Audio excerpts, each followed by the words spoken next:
Hey guys, so today we're going to be breaking down Sombr's song Back to Friends, and this has such a cool vibe, such an alt indie pop genre, and so without much ado, let's just dive right in. So the BPMs is 93 on this song. It's kind of got that kind of a cruisy, cool kind of just chill. It's not high energy. It's just kind of like just relaxed, sitting around at that BPMs there. And length is about 3 minutes and 19 seconds. Now, one thing that we're going to talk about is they actually do a fade out at the end. This is something it's a cool way to kind of fade out the song. It doesn't end, it kind of has a fade. And I'm seeing a little bit more of that in recent songs than in the past. There was a few decades there that no fade outs, and then we did a bunch of fade outs way back in the day as well. So back in the 90s, I should say. But we're hearing a few more fade outs, which is kind of cool, where the music just kind of fades out of the song. So it's kind of a unique it's not unique, but it's just a new little coming back around to that different flavor. So let's break down the arrangement now. There's one little bar of a piano effect thing that's like ding ding ding, and this is very similar to Bruno Mars' song Just Might, and they have a dun dun dun, and it's the same kind of thing. Then the hook of the song, or the actual start of the song, starts. So it's quite interesting. You got that one little measure of extra something sound kind of coming in. That's pretty cool. So then they go into the hook. Now the hook is it's like kind of like the intro. There's not much of a hooky thing there. It's more of an intro that goes for 8 measures.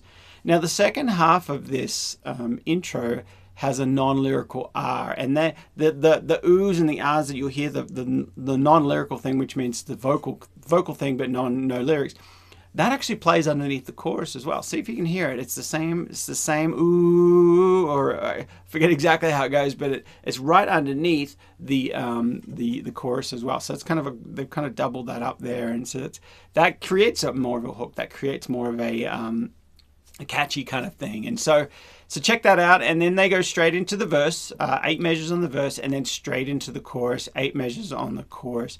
Now they don't have a pre-chorus, it just goes straight into it. And one little thing that you'll hear is kind of like a reversed piano, or maybe it's a reversed guitar as it kind of crescendos into that chorus. It's kind of a cool musical thing as they go into that chorus. So then after the chorus, we go straight into the verse, and there's nothing in between. There's no stops or no measure of music, no intro hook kind of thing. You just go straight into the verse. Now, then we go to the chorus for 8 measures, then we go to the bridge for 8 measures, and when we get to the bridge, he does some really cool stuff in the bridge. But one of the cool things that stuck out to me is at the end of the 8 measures of the bridge, they did a 4-bar measure of just there's some strings in there, some cool vintage strings, which we'll talk about in the instrumentation.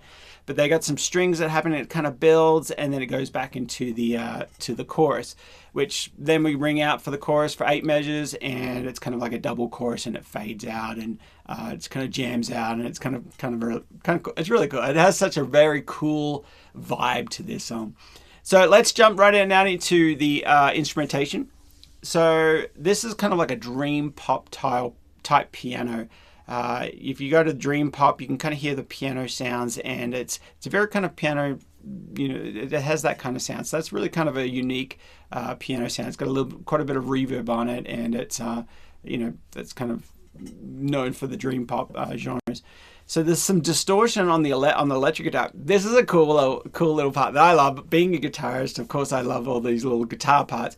So I love the guitar. It just like holds out. It's a distorted electric guitar that plays on the 8th beat and rings out on the same note throughout the verse and the chorus, the first verse and the first chorus. It's like a ding ding ding ding ding. It just kind of hangs out in these couple of notes. You can hear it, and it's almost a little bit, not annoying, but it's a little bit more of a tense kind of sound. And if you think about it, it supports the song. The singer is singing, how can we go back to being just friends? And so it's like, it supports that kind of like irritation maybe a little bit. And I think it's such a cool thing of that guitarist came up with that idea to kind of really support, just hangs on that same note that whole time, which is really kind of cool. Then in the second verse, the guitarist drops straight out and does like just plays on that piano riff on those dum, on those root notes of those chords as they go down, which is a very cool kind of thing. The piano, or I should say, plays with the electric guitar, then plays with the piano bass notes on the second verse with single notes. Now the other cool thing that I wanted to talk about is the drums. The drums just go, they just hold the whole time. There's just a groove, straight groove, just the whole time. There's a couple little tom things that they do, but it's really just very straight, which kind of really creates that, not much dynamics. It's just this wall of this backbone, this beat of these drums, which is really cool.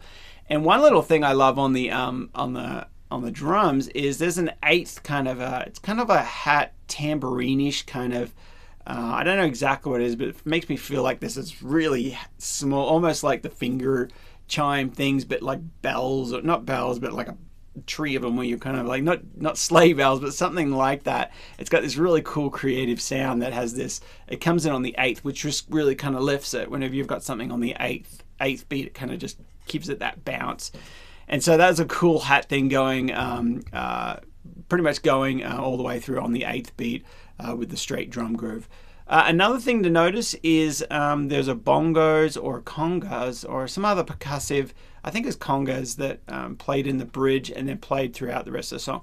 They come in only in that bridge section and then throughout the rest of the song. They don't come in anywhere else. It's just that last half from the bridge, which is kind of a cool little thing, So try that in your next song. Save something up for just a percussive part or just a more of a rhythm thing from the bridge onwards to the end of the song. So another really cool part I really loved is the vintage type strings in the bridge. So they're kind of like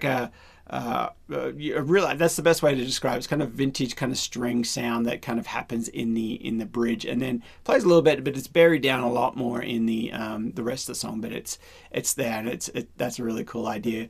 Palm muted electric guitar groove in the second verse, as I talked about before, that and kind of annoying or irritating holding out on those notes, which supports the song so good.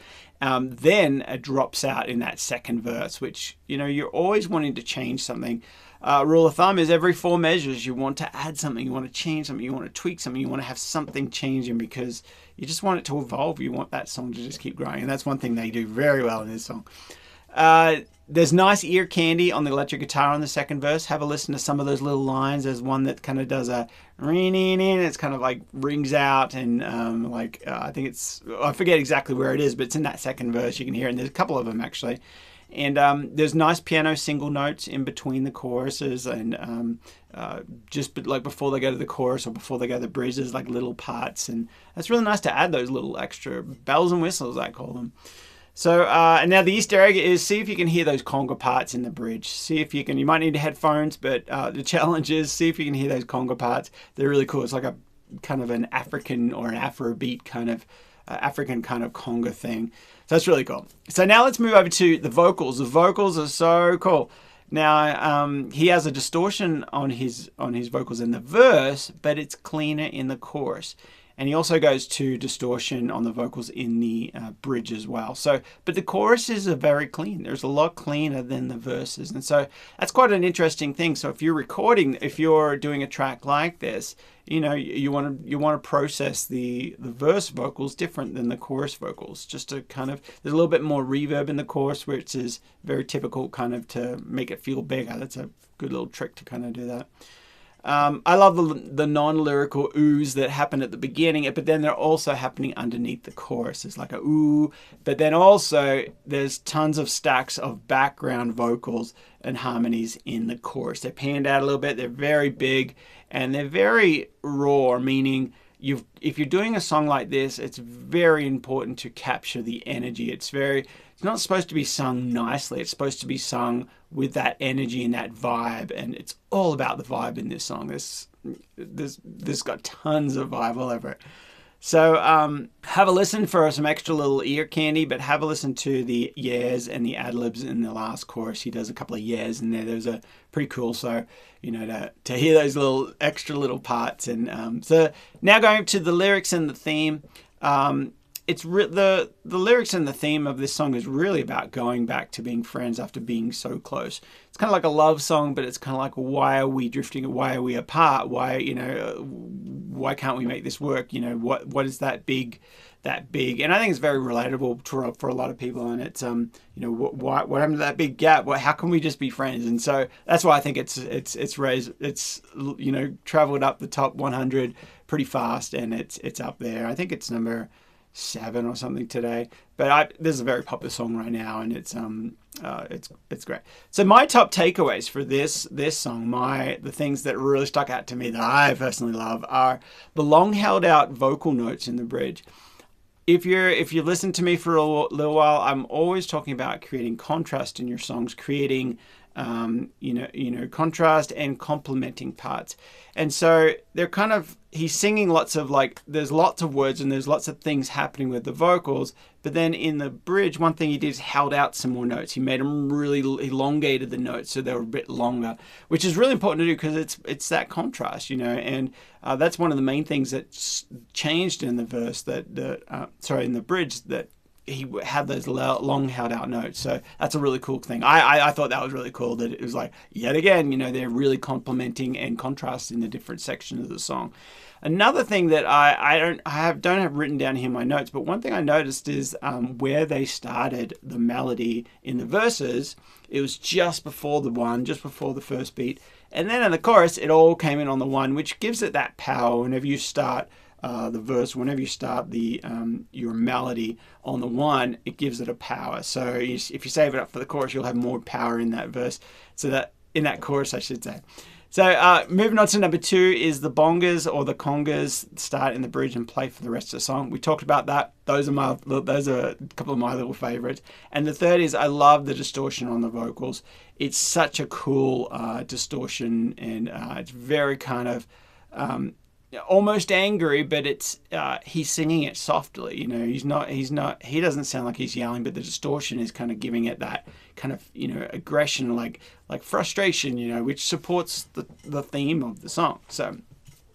So hopefully you guys love this song as much as I did. Let me know what were your favorite parts in the song. Let me know the things that kind of stuck out to you in the comments. And if you're the first time checking out this channel, consider subscribing.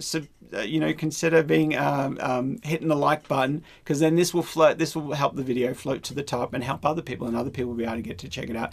And of course, I want to invite you guys to to sign up to my email list over at stevecollum.com. The link's below. But check it out. I get on that email list, because that's where I send over, I do listening sessions. Any opportunities for maybe getting your music on film and TV. If you follow me a little bit, you know that I live and breathe in the film and TV space. I've got over 10,000 different placements on shows like The Big Bang Theory, Honda commercials, Subway commercials, AAA, Nokia, so many different placements, tons and tons and tons of placements. But I help my students do this. I help my students get these placements. And there's also, I'm going to drop in a little link below if you want to sign up to a course that it's an hour long. I think it's about a little over an hour, and it's just a deep dive into, or I should say, a crash course on can you get your music on film and TV? Is your music the right kind of music that could land on a TV show? So check that out. And again, thanks for hanging out, and hopefully you enjoyed it. I'm looking forward to hearing your comments in the chat below, and I will see you in the next one.